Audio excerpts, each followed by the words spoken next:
Hey, what's up everybody? This is Osterberg501 and today I want to go over future content we could expect for Diablo 4. Now the main reason I want to go over the potential future content before the game is even released is because Diablo 4 is being built from the ground up as a live service game that'll constantly be having new updates, balance changes, and tons of new content to play being released into the game all the time. And we have learned pretty recently that the main way they're going to be releasing content into the game is through their seasons, which there will be 4 of every single year. And this is a pretty big philosophy change when coming from Diablo 3, because Diablo 3 was originally being designed as a game where you would just get the game on release and you wouldn't be getting more content until a couple years down the road when they released a big expansion for the game. But like I mentioned, for Diablo 4, it is specifically being built as a live service game that'll have constant updates and more specifically 4 seasons every year. And that is very much what's needed in the ARPG genre today. All the main games in this genre are fully expected to be live service games. So I wanted to go over all the information I could find about potential future content. So it's seeming like the main way post-launch content is going to be added into Diablo 4 is via seasons. And we're going to be getting 4 seasons every year. So a new season roughly every 3 months. And these seasons are said to be decently ambitious. They want to add a new gameplay feature and new quest line with every season. And that's on top of the normal stuff you would expect from getting new content into a loot-driven game like this. So new items, new balance changes to different items or different classes to try to change up the meta, and some other content which they specifically described as challenges, mysteries, and other possibilities that they want you to experience in the first hour of gameplay in a new season. So it's seeming like they want to change up the game every season, and they want you to experience these changes in at least some way very quickly on in every new season. Now this leaves some questions on what's going to happen with the Eternal Realm, which is just the main realm you'll be playing on. So once a game first releases and there's no seasons, the character you make is going to be on the Eternal Realm. So primarily there's going to be the Eternal Realm, which as of right now is just going to have normal play and then hardcore play, and then you would have seasonal realms, which would also just have normal play and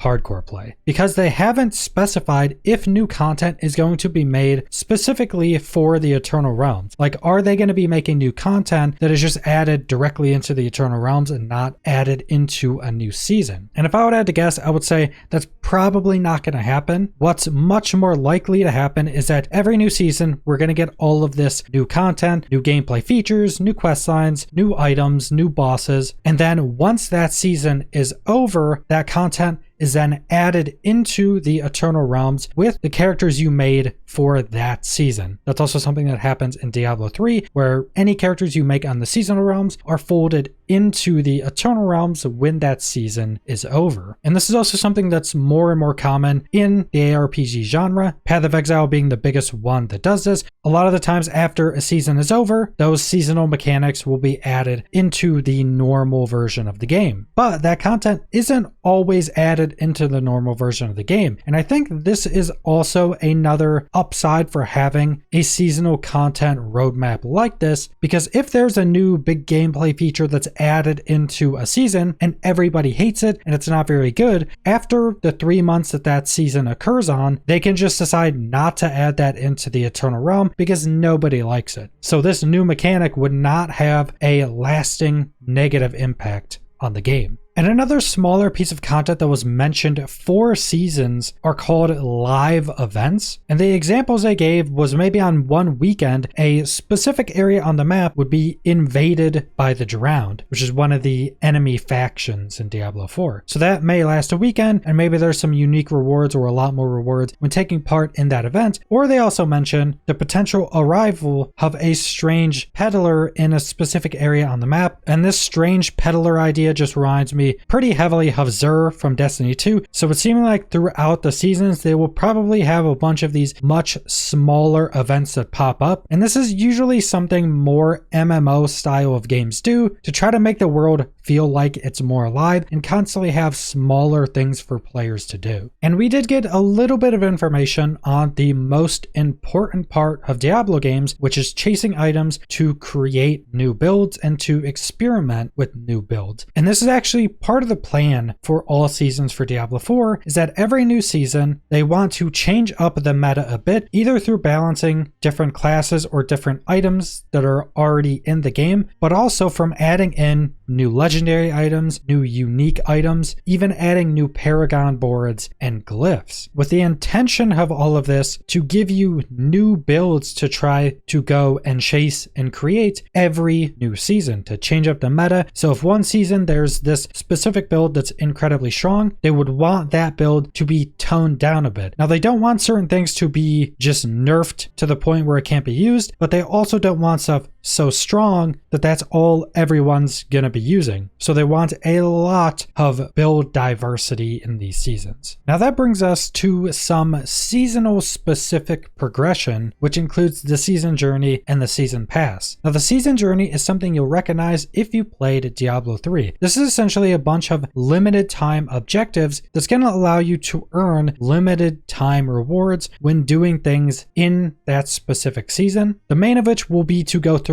every single chapter in the game, but in Diablo 4, there is also going to be a very difficult challenge at the end of the seasonal journey, which will end up with you getting the final rewards from the season, which usually end up being season unique cosmetics. And they did also mention with this that they want to continuously add in new pinnacle level difficulty challenges into the seasonal journey and these new seasons. So this would be stuff that's just incredibly difficult. You need a very well optimized character to do this content. And the seasonal journey is nothing you can pay for. This is just objectives that are in the game for every season. And I mention that because next up is the season pass, which is going to take us a little bit more into monetization. Now the season pass is a little bit different because this is essentially the battle pass of Diablo 4. It's just going to work a little bit differently than a lot of other battle passes because of the type of game Diablo 4 is. They specifically mentioned about a dozen times that there is no gameplay altering things you can buy from the season pass. Everything in the premium tiers of the season pass are only cosmetic, and this also means that if you go and spend money to buy tiers in the season pass, you also can't